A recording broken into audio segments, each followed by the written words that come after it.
In addition to talking about people that have greatness in them, I have an adage that goes a little bit like this, that stupidity and optimism are twin brothers or twin sisters, right? And sometimes you don't know who's who.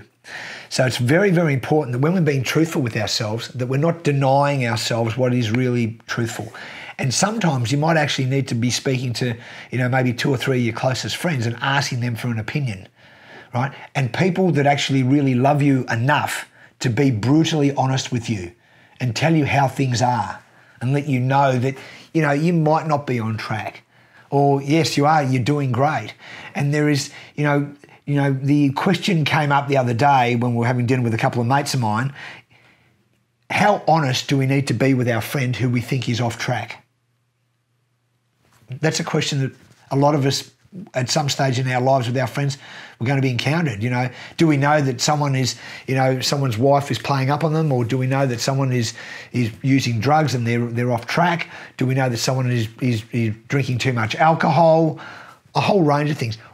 Do you have an obligation as a friend to do the right thing and let that person know? In my opinion, that's doing the right thing. But what you're also doing is you're being truthful to yourself too. By being truthful to yourself, you have a volition that you want to help the other person. And you can't help if you shut up. So sometimes you have to put yourself right out of your realm of comfort and really get into the face of the other person to give them a hand.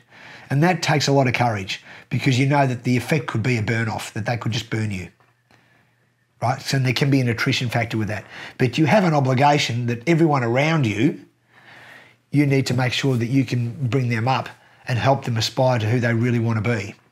So in saying that, then getting back to the point of the people that I've met that have greatness in them, aside from having the ability to be able to be truthful with themselves, they have the ability to be able to assess themselves and say, this is where I'm at right now. And if they don't know where they're at right now, they'll ask someone whose opinion they value. Certainly a good call for me. I use that a lot. Thanks for listening.